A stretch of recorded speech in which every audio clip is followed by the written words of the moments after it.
Hello everyone, welcome back to this channel and welcome back to another video of this series जिसमें हम NIOS के practice questions कर रहे हैं for DSSB PRT जिसका exam most probably March में होने वाला है। ठीक है, तो आज की वीडियो में हम करेंगे कोर्स 504 का ब्लॉक 2 जिसका नाम है एनरिचिंग कंटेंट्स एंड मेथडोलॉजी। तो बेसिकली कोर्स 504 जो है वो मैथमेटिक्स से रिलेटेड कोर्स है, उसकी पेडागोजी और उसकी बेसिक्स से रिलेटेड कोर्स है। ठीक है, this video is presented by me, मेरा नाम सुमीत है। और एक इम्पॉर्टेंट इन्फॉर्मेशन, आप टेलीग्राम ग्रुप ज्वाइन कर लें, मतलब जिन्होंने भी अभी तक नहीं करा है, क्योंकि बहुत ही जल्दी आपको एक बहुत यूज़फुल जो है बुक मिलने वाली है। विद इन 15 days में भी you will get that book. ठीक है, तो उसके लिए आप टेलीग्राम चैनल ज्वाइन कर लें फर्दर अपडेट्स के लिए। वो बुक बहुत हेल्पफुल रहने वाली है, previous year with solutions topic wise वो क्वेश्चंस आपको मिलेंगे उसमें। ठीक है, और थोड़े बहुत नहीं है, 4000-5000 क्वेश्चन हैं उसमें, तो आई थिंक काफ़ी सारा आपका जो है कवर हो जाएगा उसमें। पार्ट बी की बात कर रही हूँ, पार्ट बी के लिए पेडागोजी एंड साइकोलॉजी के लिए। ठीक है, शुरुआत करते हैं आज की वीडियो की पहले क्वेश्चन के साथ। सो आज का पहला क्वेश्चन है, what is the smallest counting number. So counting number, इसके ऑप्शंस देख लेते हैं पहले। तो ऑप्शन हमारे पास है 0, एक ऑप्शन है 0, बी है 1, सी है -1, डी है कोई भी पॉजिटिव फ्रैक्शन जो है वो स्मॉलेस्ट काउंटिंग नंबर हो सकता है। इसका करेक्ट आंसर देख लेते हैं। वैसे तो इट इज़ बहुत ही बेसिक और बहुत ही सिंपल क्वेश्चन है। ठीक है, फिर भी देख लेते हैं इसका सॉल्यूशन। सॉल्यूशन है हमारे पास 1 is the smallest counting number. So जैसा कि नाम से पता चल रहा है कि काउंटिंग नंबर्स क्या होते हैं। काउंटिंग नंबर्स वो नंबर्स होते हैं जो काउंटिंग के लिए या कि गिनती के लिए यूज़ होते हैं। तो जो 0 है, 0 तो किसी चीज़ की गिनती नहीं होती ना, किसी भी चीज़ का एग्जिस्टेंस से उसकी गिनती होगी, मतलब एग्जिस्ट करेगा तो ही तो उसे हम गिनेंगे। 0 किसी भी चीज़ की गिनती नहीं होती है। काउंटिंग नंबर 1 से स्टार्ट होते हैं। इसके कुछ और रूल्स भी देख लेते हैं कि every counting number has a successor and जैसे कि मतलब काउंटिंग नंबर, हर एक काउंटिंग नंबर चाहे वो 1 है, 2 है, 100 है, कोई भी है, उसका एक आगे भी एक नंबर रहता है। यानी कि 2 के आगे जैसे 3 है, 1 के आगे जैसे 2 है, ठीक है, 100 के आगे जैसे 101 है। तो every counting number has a successor, यानी कि उसके आगे भी एक नंबर रहता है। And every counting number has a predecessor, एक पीछे भी उसके नंबर रहता है। जैसे हमने बात करी, जैसे इन्होंने भी एग्जांपल दे रखी है कि जहाँ 6 है, मान लो 7 है, तो 7 का 6 जो है प्रेडिसेसर है। ठीक है, 80 का प्रेडिसेसर क्या होगा, 79।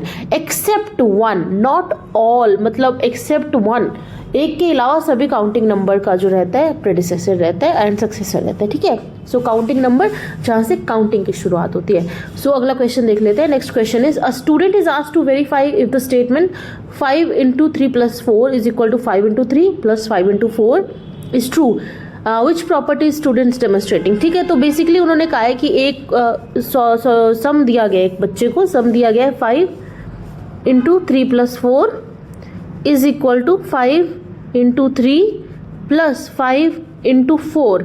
तो ये कौन सी प्रॉपर्टी है, नंबर्स में प्रॉपर्टी होती है ना, तो ये कौन सी प्रॉपर्टी है।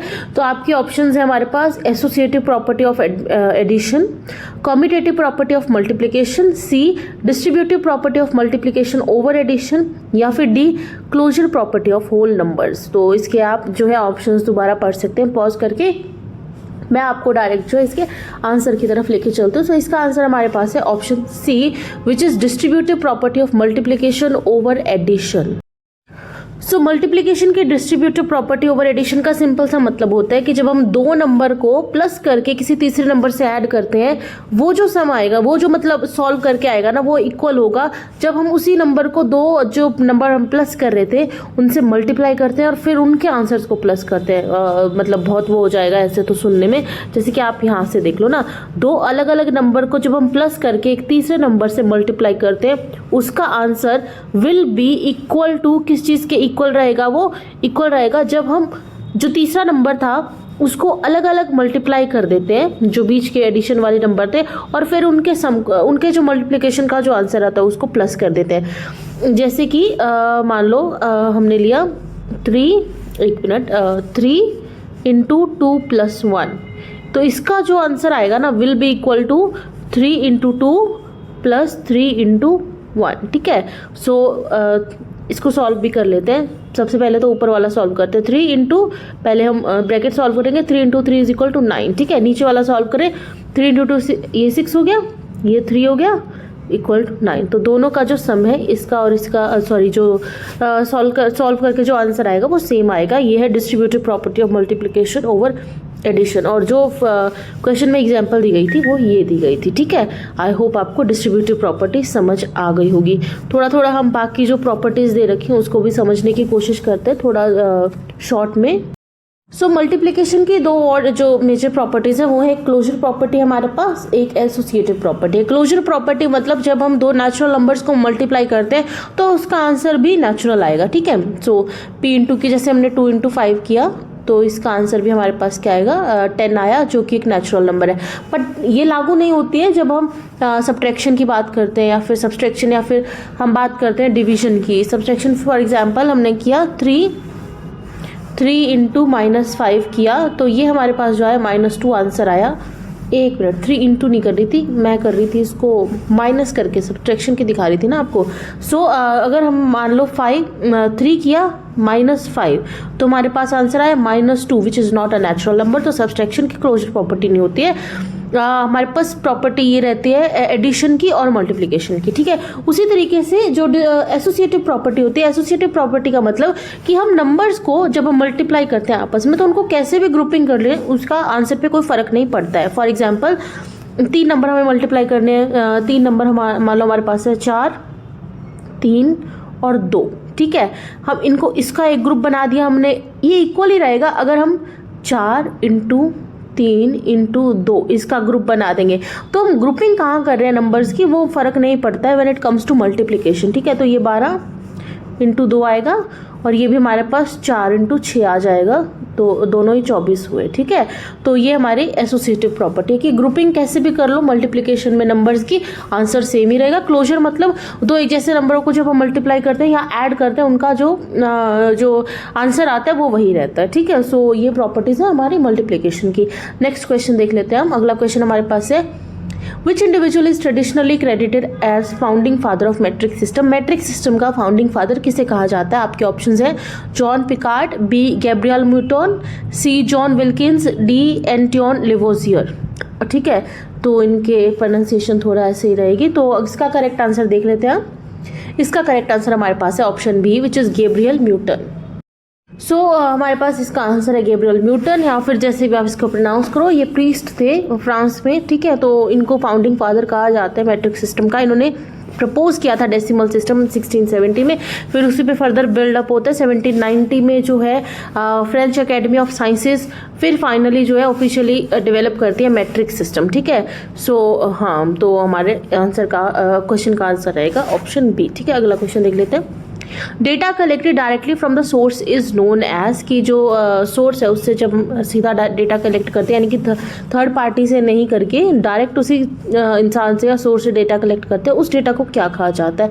आपके ऑप्शंस है A raw data, B primary data, C secondary data या फिर डी क्लासिफाइड डेटा। इसका करेक्ट आंसर देखिए, वैसे तो ईजी है बट ए और बी ऑप्शन में बाय चांस मतलब कई बार क्लिक ना करें तो जो है डाउट रह सकता है। ठीक है, इसका करेक्ट आंसर देख लेते हैं। इसका करेक्ट आंसर है हमारे पास B primary data. So primary data की जैसे यहाँ एग्जांपल दी गई है कि जैसे एग्जांपल है हमारे पास कि टीचर जब बच्चों से पूछती है कि आपका फेवरेट फ्रूट कौन सा है, तो जब बच्चे डायरेक्ट आंसर दे रहे हैं यानी कि बच्चों से ही हमें आंसर्स मिल रहे हैं तो उस डेटा को हमने क्या कहा? प्राइमरी डेटा कहा। ठीक है, उसके बाद सेकेंडरी सोर्स या फिर सेकेंडरी डेटा। सेकेंडरी डेटा क्या होता है? सेकेंडरी डेटा होता है जब हम किसी डायरेक्ट उसी इंसान से जो है उसका डेटा नहीं लेते, किसी दूसरे सोर्स से लेते हैं। फॉर एग्जाम्पल यहाँ एग्जाम्पल जो दी गई कि इनकम का पता करना है, किसी भी गाँव या टाउन में इन लोगों की इनकम का पता करना है तो वहाँ म्यूनसिपैलिटी या पंचायत ऑफिस से पता करते हैं। तो म्यूनसिपैलिटी या पंचायत जो डायरेक्ट सोर्स नहीं है, सेकेंडरी सोर्स है और वहाँ से कलेक्ट किया हुआ डेटा को हम बोलेंगे सेकेंडरी डेटा। रॉ डेटा क्या होता है? रॉ डेटा वो होता है जिसको किसी भी तरीके से ऑर्गेनाइज नहीं किया गया अभी तक। जैसे कि सचिन तेंदुलकर ने कुछ सारे मैचेस खेले तो उन मैचेस में सचिन तेंदुलकर के रन ये थे। ठीक है, इसका कोई ऑर्गेनाइजेशन नहीं, कोई कम से ज़्यादा या कोई मीन मीडियन मोड कुछ भी नहीं करा इस डेटा के साथ अभी इसको, है ना। तो ये रॉ डेटा है, अभी इसके साथ मतलब जो है इसका कोई इंटरप्रिटेशन नहीं हुआ है, कैसे भी तरीके से इसको ऑर्गेनाइज नहीं किया गया, दैट इज रॉ डेटा। तो जो डायरेक्ट सोर्स से आता है उसका आंसर हमारे पास था ऑप्शन बी। अगला क्वेश्चन देख लेते हैं। Next question is father of algebra. Father of algebra किसे कहा जाता है? ए यूक्लिड, बी आर्यभट्टा, सी डियोफेंटस, डी ख्वारिज़मी, तो इसका भी सही आंसर हम देख लेते हैं। इसका सही आंसर है हमारे पास option number C which is Diophantus. अब देखो इसकी प्रोनाउंसिएशन तो मुझे एग्जैक्ट पता नहीं है ना, इन थोड़े फॉरेन नेम है तो आप देख लेना, ठीक है। तो जो फादर ऑफ एल्जेब्रा भी, मतलब ये भी अच्छा क्वेश्चन है, ये कहा जाता है डियोफेंटिस का। यहाँ से ना एक और भी क्वेश्चन अगर हम देखें तो निकल के आता है। एक तो इसका जो बुक है ये एरिथमेटिका, वो भी एक इम्पॉर्टेंट क्वेश्चन है अगर डायरेक्ट पूछे ये तो। दूसरा है एल्जेब्रा वर्ड। एल्जेब्रा वर्ड का रूट वर्ड क्या है, तो एक अरेबिक वर्ड अल जबर से आता है, ठीक है, जिसका मतलब है रीयूनियन, यानी कि ये भी एक अच्छा क्वेश्चन बनता है, ठीक है। तो ये दो क्वेश्चन जो है यहाँ से बन सकते हैं। इसके अलावा हमारे पास इसमें एक और भी चीज़ आ रही है, देखो बुक का नाम आ रहा है the compendious book on calculation by completion and balancing written by Mohammed ibn Musa al Khwarizmi of Baghdad.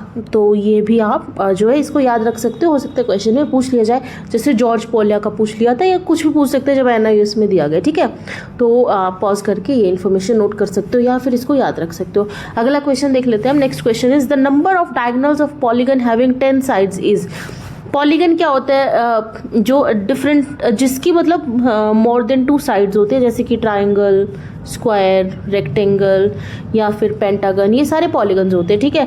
अब 10 साइड्स वाला जो पॉलीगन होता है, सबसे पहले तो आप कमेंट्स में मेरे को बताओ उसका नाम क्या होता है।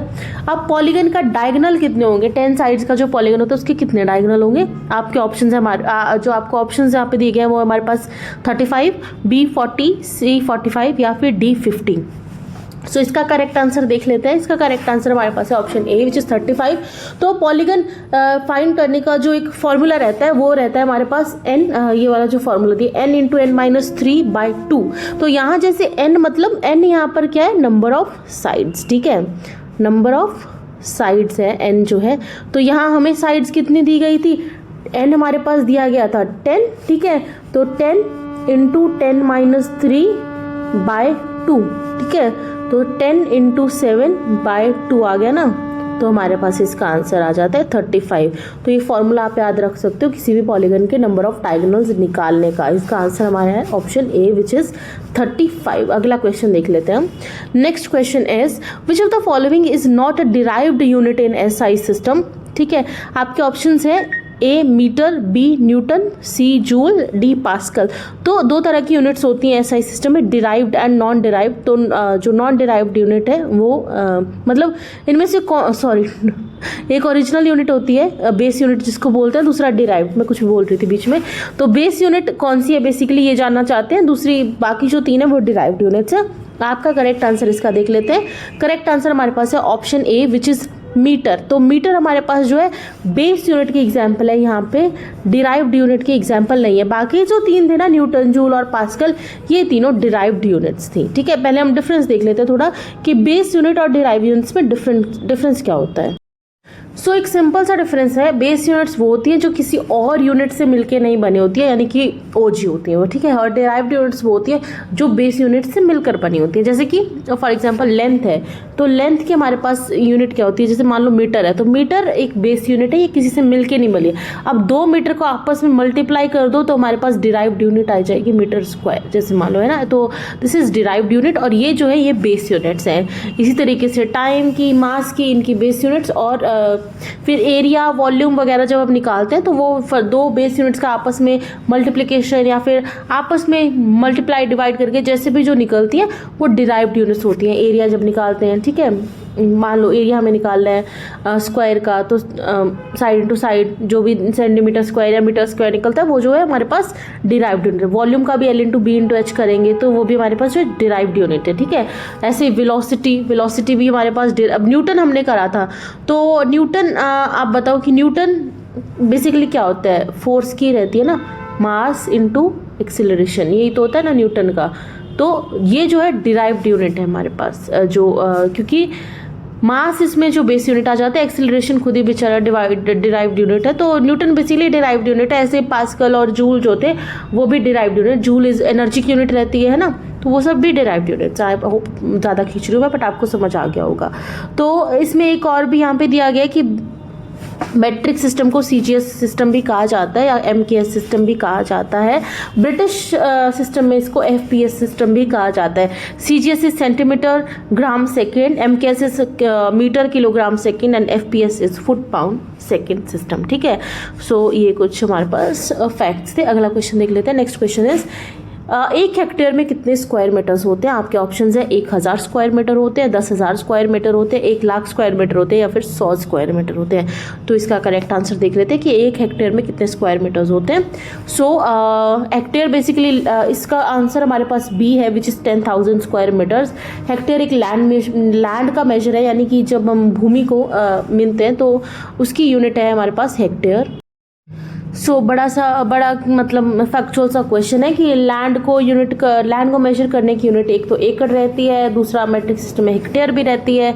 ठीक है, और हेक्टेयर जो होता है 10,000 स्क्वायर मीटर के जो इक्वल होता है। ठीक है, एक एकड़ जो होता है वो 100 एकड़ लिखना चाह रहे हैं, यहाँ पे ARE लिखा गया है। ठीक है, एकड़ है यहाँ पे आई थिंक, तो दैट इज 100 मीटर स्क्वायर। सो ये जो है हमारे पास फैक्चुअल क्वेश्चन है। अगला देखिए, तो सभी पीछे भी काफ़ी सारे फैक्चुअल करें। सो दिस क्वेश्चन ये प्रीवियस क्वेश्चन है हमारे पास, हमारे देख लेते हैं, इसको पढ़ लेते हैं। पिछले साल पूछा गया क्वेश्चन है। इसका अगला भी जो क्वेश्चन आएगा वो भी प्रीवियस से भी पूछे जा चुके क्वेश्चन है। हमारे पास है कि 3D bodies occupy a portion of space, the extent of space occupied by 3D body is called its dash. की जो 3D बॉडीज रहते हैं, 2 बार ऑप्शन आ गए हैं। 3D जैसे क्यूबॉइड या फिर सिलेंडर या कोन होते हैं ना, सो ये जो या स्फीयर होते हैं, इनके बीच का जो स्पेस रहता है उस चीज़ को क्या बोला जाता है? ठीक है, जैसे कि मान लो हमारे पास एक बॉल है, स्क्वायर नहीं है, ये स्फीयर बना रही है, एक बॉल है, तो बॉल के अंदर के स्पेस को क्या कहा जाता है? सर्कल के अंदर तो कोई स्पेस नहीं होता ना, 3D ऑब्जेक्ट के अंदर ही स्पेस होगा, उसको क्या कहा जाता है? आपके ऑप्शन है वेट, टाइम, वॉल्यूम या फिर डिस्टेंस मेजर। तो उसको क्या कहा जाता है? आंसर आपका देख लेते हैं। इसका करेक्ट आंसर है हमारे पास वॉल्यूम मेजर। ठीक है, सो इसमें भी कुछ वो ज़्यादा नहीं था, जैसे एग्जांपल यहाँ पे दी गई है, क्यूबॉइड है हमारे पास। क्यूबॉइड क्या होता है? जो रेक्टेंगल से बना 3D स्ट्रक्चर होता है उसको क्यूबॉइड बोलते हैं। उसकी एक हाइट होती है और रेक्टेंगल तो कनेक्टेड रहते हैं आपस में।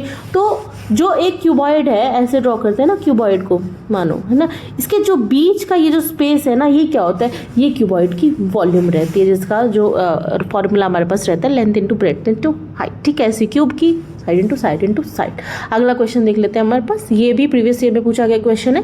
विच of the following body parts are used as non standard units of length? कि लेंथ को मेजर करने के लिए हम लंबाई को मेजर करने के लिए कौन कौन से बॉडी पार्ट्स का यूज़ करते हैं जब हम नॉन स्टैंडर्ड यूनिट्स निकालते हैं? जैसे इतने गिठ निकाल लेते हैं ना, मतलब पंजाबी में तो ये बोलते हैं, आई डोंट नो। तो इसके ऑप्शन है हमारे पास फेदम, बी यानी कि सेकंड ऑप्शन है हैंड, फिर थर्ड है क्यूबिट और 4 है फिंगर। तो इनमें से कौन कौन से बॉडी पार्ट्स जो है एक non standard unit of length की तरीके से यूज होते हैं? आपके ऑप्शंस है 2, 3 एंड 4, 1, 2, 3 एंड 4, यानी कि चारों के चारों।